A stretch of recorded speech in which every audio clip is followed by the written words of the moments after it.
Lohali signing in, and today's video is a very special one because I decided to do Tekking 101's UA Investigation Challenge.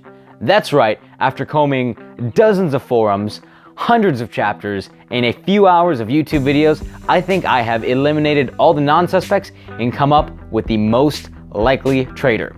Spoilers ahead, it's Hatsume Mei, the pink-haired tech inventor. That's right. So, how did I come to this conclusion? Easy. First, I needed to make a list of what the traitor needs to have. What do they need to be considered the traitor?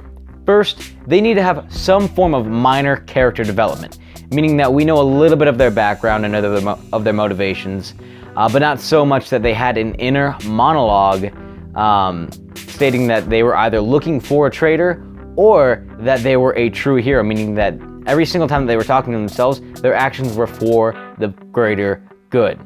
The next thing that we needed was to make sure that they have a high combat ability, because everything that we have seen from the League of Villains is that they are able to compete very, very well against the best heroes. And finally, I decided not to look at any of the teachers, mainly because it feels like it would be more personal of an attack and more personal of a betrayal coming from a student.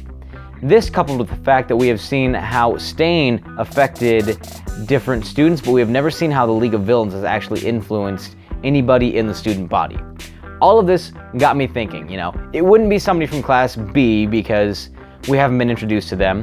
It wouldn't be the most obvious choices like Toru or Kaminari because Horikoshi does not really enjoy doing the obvious thing. He likes to throw people for a loop.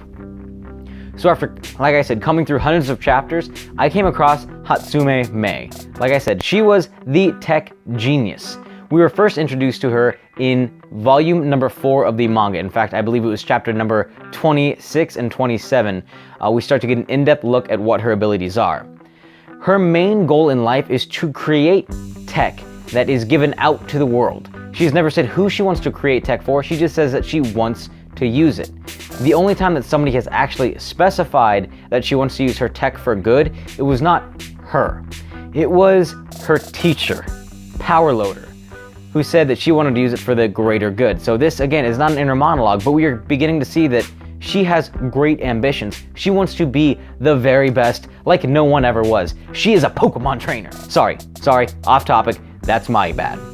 So during this festival arc, we've seen two of my points come across. We have seen that she has a goal and we got to know her. She also has a very high combat ability, and this was shown in her fight with Aida. This comes from the fact that she was able to go toe-to-toe with him for over 10 minutes, and she decided to step out of the ring once her babies had been shown off to the general public. That's right, she gave Aida, this man right here, items to use. She showed him how to use them, and she still managed to hold her own and eventually step out of the ring on her own. This is massive. This shows her combat ability is exceedingly high. Now, the traitor also needs to be super intelligent so they can hide their presence from both the teachers and the students. And as we've seen, she has that intelligence. Again, this shows in her combat ability. This shows in the fact that she is able to continuously make and improve products. These products that she's making are going out to everybody in the story. And I'm not just talking the students, I am talking the teachers. The weights that they are wearing at the end of year exams or end of semester exams were provided to them by Hatsume Mei, which means that she has had the ability and the access to students and teachers' suits. It shows that she is trusted by the staff and given unfettered access to their equipment, and is allowed to know what their true strength potential is so she can make equipment that holds them down. That's right, she has the knowledge to restrain the teachers. She has the knowledge of the quirks of each individual student. So right away, we're seeing that she is able to blend in and pull information out just like a traitor would. She also is this universe's Batman, Iron Man. She is super intelligent. She relies heavily on technology, as we can see from all of her designing. Another main thing that people pointed out with the Traitor is that they would need to be able to block the electrical signals during the USJ incident. The students and teachers would not be able to contact anyone outside of the building. That's why everyone said Kaminari is the obvious choice. He does electricity. But why not a student who spends their entire life creating new items? She could create a jammer that would completely stop everyone's ability to communicate inside and out. She has the ability to hack into the systems of UA, bringing down the gate and causing that mass confusion right before the USJ incident when all of the reporters stormed the building. So we keep building and building and building as to what her case is. Now, you may be saying, Brian, all these are really solid points, you know? She's had access to everybody. She's had, you know, she's had a little bit of development. She is intelligent. She is strong. But why would it be her? You know, all these points are good, but they're not the smoking gun. And that's the thing. Horikoshi does not leave smoking guns for us to find. He leaves little trails of clues for us to follow. He does not enjoy, you know, doing the obvious thing. He likes to take a trope and flip it on its head while still utilizing it in its fullest possibilities. So remember when I said that she was the Batman, the Iron Man of the series, relying on technology to help boost her fighting capabilities? Well, guess what? That can be used for evil, obviously. Have you not seen, you know, Dr. Doom, Lex Luthor, smart, intelligent, but male?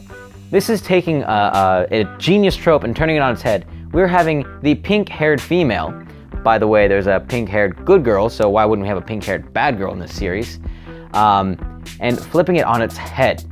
Her ability also leads me to believe it would be great for spying. Her quirk lets her see 5 kilometers or 3.1 miles. Lets you zoom in that ridiculously close. How is that not perfect for spying? I mean, pulling out a pair of binoculars and being able to read somebody's lips? You don't need that when your eyeballs can do it all on their own. One last thing before I forget. I don't want to leave all of you thinking that it's Kaminari or Toru either. So let's just tear down your theories right now. First of all, Kaminari, his quirk literally makes him dumb. That's just hilarious. He is comedic relief like Mineta. Initially, this video was going to be about Mineta being the evil genius behind everything, but I didn't want to do that to you. So Kaminari, we have gotten to know him. It would be a great shock that he is the bad guy. However, the twist wouldn't be as great because we're all expecting it. And again, Horikoshi doesn't do what we expect. Now, Toru, the invisible girl, is the next obvious choice. In fact, some say her motivations are so apparent you can see right through her. It's because she's invisible. Anyway, this all comes back to Horikoshi's style as a writer.